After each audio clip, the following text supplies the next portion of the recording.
जादुई hair band का झरना।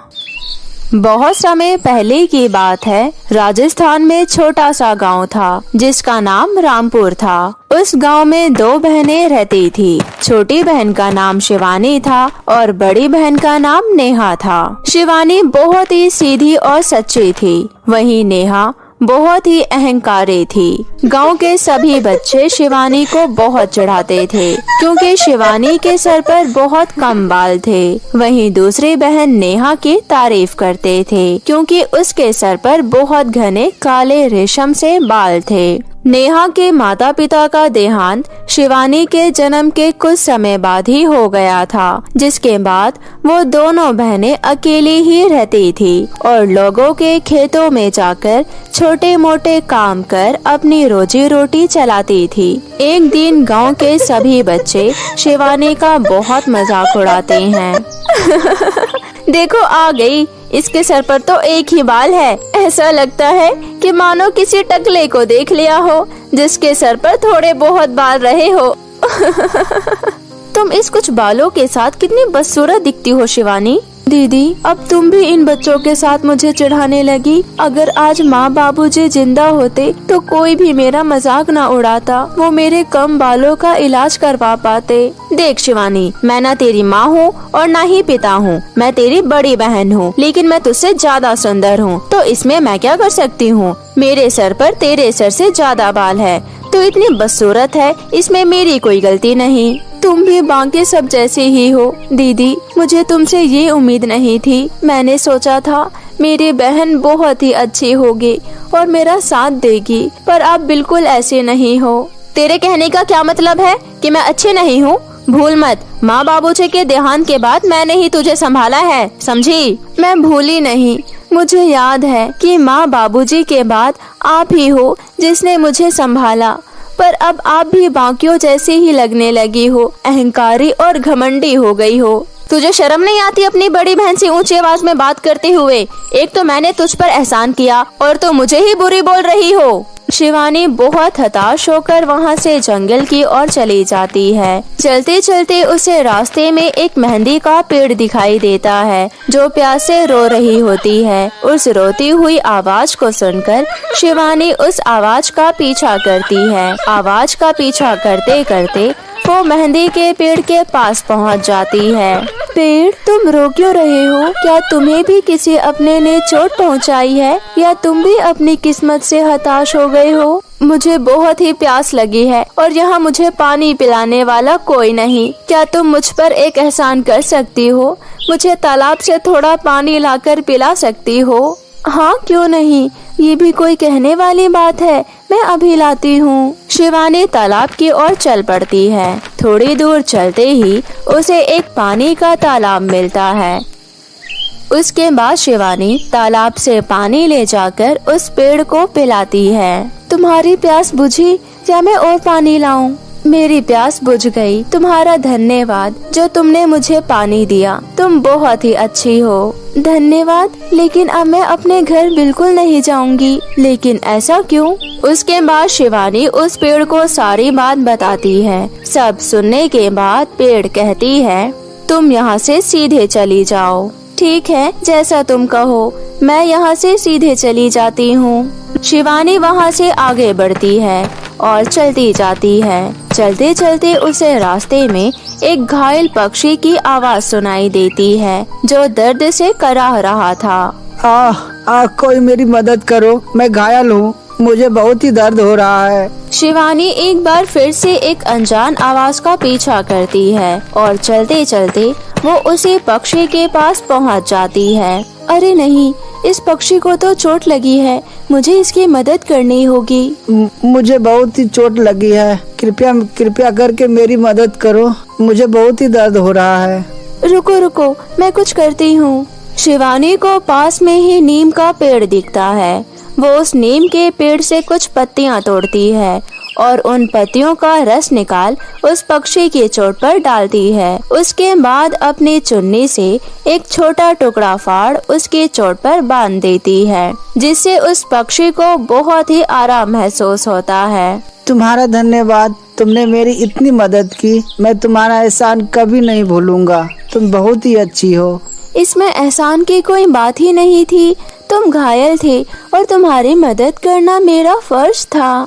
शिवानी ये कहते ही वहाँ से चल पड़ती है। कुछ दूर चलने के बाद शिवानी को एक कुटिया दिखाई देती है। क्योंकि बहुत रात हो गई थी, इसलिए शिवानी फैसला करती है कि वो आज रात उस कुटिया के अंदर ही गुजारेगी। ये सोचती हुई वो उस कुटिया के दरवाजे पर जाकर खड़ी होती है और दस्तक देती है। कोई है अंदर? क्या मैं अंदर आ सकती हूँ? हाँ, क्यों नहीं, तुम अंदर आ सकती हो बेटी। आपका धन्यवाद। क्या मैं आज रात यहाँ रुक सकती हूँ? बहुत रात हो गई है और मेरा घर यहाँ से बहुत दूर है। हाँ, क्यों नहीं, तुम यहाँ रह सकती हो। मुझे तुम्हारा ही इंतजार था। तुम आई, मुझे बहुत अच्छा लगा। मुझे लगा था कि तुम आने में बहुत समय लगाओगी। मैं समझी नहीं, क्या आपको पहले से ही पता था मैं यहाँ आने वाली हूँ? हाँ, मुझे पता था कि तुम यहाँ जरूर आओगी। अच्छा, आपको कैसे पता कि मैं यहाँ आने वाली हूँ? आप क्या कोई अंतर्यामी हो? नहीं नहीं बेटी, मैं कोई अंतर्यामी नहीं हूँ। मैं तो इतनी बूढ़ी औरत हूँ जो अपने काम खुद भी नहीं कर सकती। ये सब छोड़ो, गर्म पानी का झरना तैयार है, तुम जाओ और नहा लो। मैं जब तक कुछ नाश्ता बनाती हूँ। जी, आपका शुक्रिया। मैं आपका एहसान कभी नहीं भूलूंगी। तुम एहसान बोलकर मुझे शर्मिंदा कर रही हो बेटी। नहीं नहीं, मैं आपको शर्मिंदा नहीं करना चाहती थी, मुझे माफ कर दीजिए। मैं बस इतना कहना चाह रही थी कि इस समय मैं बहुत थक चुकी हूँ और मुझे गर्म पानी में नहाकर अच्छा महसूस होगा। लेकिन आपको कैसे पता कि मुझे गर्म पानी में नहाने की जरूरत है? ये सब छोड़ो बेटी, तुम जाओ और नहा लो। मैं तब तक कुछ खाने के लिए कुछ बना देती हूँ।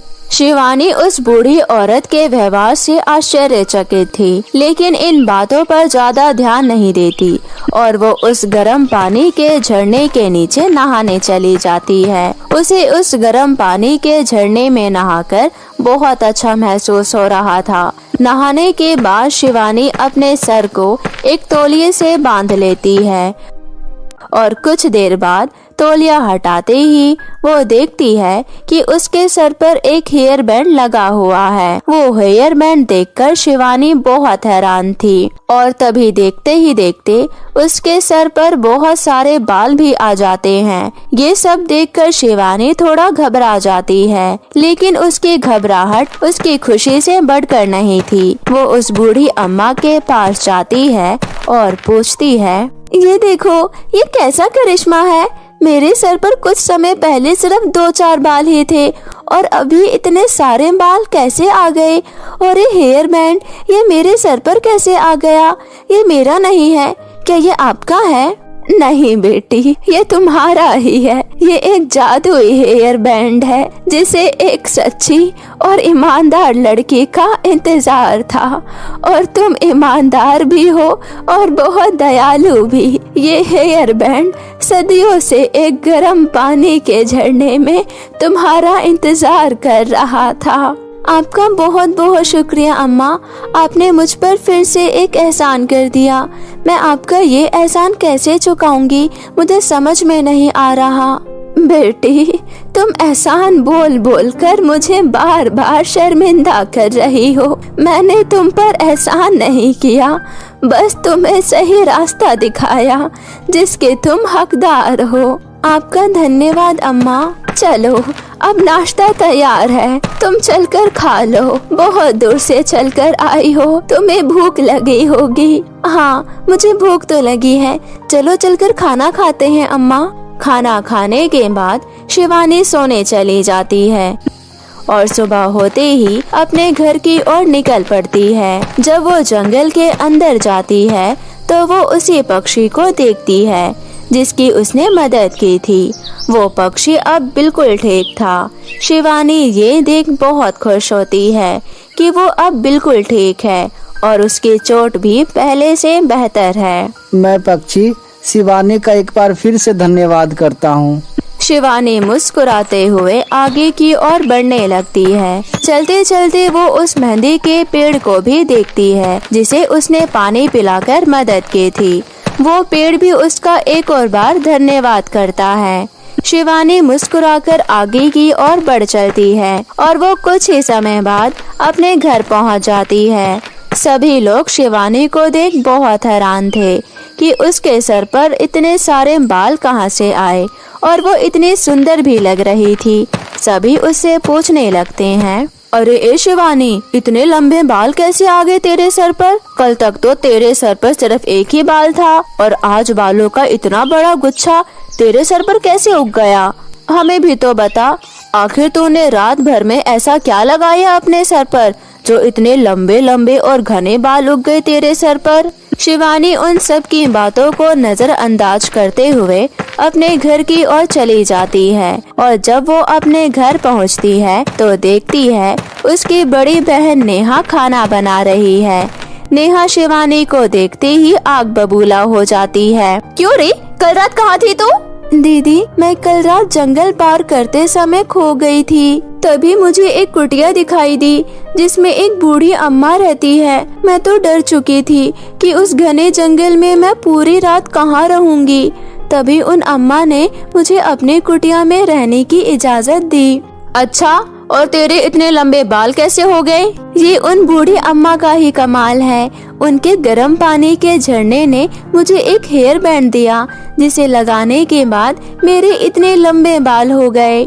नेहा उसके इतने लंबे बाल देखकर बहुत जल रही थी। अपने मन में अपनी बहन से ज्यादा सुंदर दिखने की चाह लिए अगले दिन वो भी उस कुटिया की ओर चल पड़ती है। वो जब जंगल में जाती है तो वही मेहंदी का पेड़ फिर से रो रही होती है। तो नेहा उस रोती हुई आवाज का पीछा कर उस मेहंदी के पेड़ के पास पहुंचती है। तुम क्यों रो रहे हो? आखिर क्या हुआ? मुझे बहुत प्यास लगी है, मेरी मदद करो। पास ही तालाब है, मुझे थोड़ा पानी लाकर पिला दो। वो मन ही मन सोचती है, अगर मैं इसे पानी पिलाऊंगी तो मैं उस कुटिया तक पहुंचने में लेट हो जाऊंगी। ये सोचकर वो उस मेहंदी के पेड़ की बातों को अनसुना कर आगे बढ़ जाती है और चलते चलते उसे भी एक पक्षी के कराहने की आवाज आती है जो मदद के लिए गुहार लगा रहा था। कोई मेरी मदद करो, मुझे बहुत दर्द हो रहा है, मुझे चोट लगी है। नेहा उस पक्षी के पास जाती है और पूछती है, क्या हुआ तुम्हें? तुम क्यों करा रहे हो? मुझे बहुत चोट लगी है, मुझे पीड़ा हो रही है, मेरी मदद करो। नेहा फिर से सोचती है, अगर मैंने इसकी भी मदद की तो मैं समय पर उस कुटिया में नहीं पहुंच पाऊंगी। इसलिए वो उस पक्षी की भी मदद नहीं करती और वहां से चली जाती है। कुछ ही समय पश्चात वो उस कुटिया के पास पहुंच जाती है और दरवाजे पर दस्तक देती है। क्या घर में कोई है? मैं अंदर आ सकती हूँ? हाँ बेटी, आ जाओ अंदर, मुझे तुम्हारा ही इंतजार था। नेहा अंदर जाते ही बूढ़ी अम्मा से पूछती है, गर्म पानी का झरना कहाँ है? मुझे नहाना है। गर्म पानी का झरना दूसरी तरफ है, तुम जाकर नहा लो जब तक मैं तुम्हारे लिए नाश्ता बनाती हूँ। नेहा बिना कुछ सोचे समझे नहाने चली जाती है। अब तो मैं भी शिवानी से ज्यादा सुंदर दिखने लगूंगी। नहाने के बाद वो अपने सर पर एक तौलिया रख लेती है। कुछ देर बाद तौलिया हटाते ही वो देखती है कि उसके सर पर पहले जितने भी बाल थे वो सब अब गायब हो चुके हैं। ए बुढ़िया, जादू हेयर बैंड कहाँ है? मुझे भी अपने बाल लंबे करने थे, लेकिन तेरी वजह से मेरे सर के पहले वाले बाल भी गायब हो गए। अब मुझे जल्दी से जादू हेयर बैंड दे दे जिससे मेरे बाल वापस आ सके। अब मैं किसी को मुंह दिखाने लायक नहीं रही। ये मेरी गलती नहीं, ये तुम्हारे घमंड की गलती है। तुम हमेशा से ही अहंकारी और घमंडी रही हो, इसलिए तुम्हें उसकी सजा मिली। अब तुम ऐसे ही अपने घर जाओगी। नेहा बहुत रोती है और वो बहुत ही हताश हो जाती है। उसे अपनी गलती का एहसास होता है। वो उस बूढ़ी अम्मा से बोलती है, अम्मा मुझे माफ कर दो, मैंने आपके साथ इतना बुरा व्यवहार किया। मैं मूर्ख थी जो मुझे आपका आदर ना करना आया और अपनी बहन से हमेशा सुंदर दिखने की होड़ लगाई वो मेरी छोटी बहन है। अब मुझे एहसास हो चुका है। नेहा के ये सब कहते ही नेहा के पहले वाले बाल वापस आ जाते हैं। अम्मा, मेरे बाल तो वापस आ गए। हाँ बेटी, क्योंकि तुम्हें तुम्हारी गलती का एहसास तो हो गया। उस दिन के बाद से नेहा अपनी बहन शिवानी के साथ खुशी खुशी रहने लगी।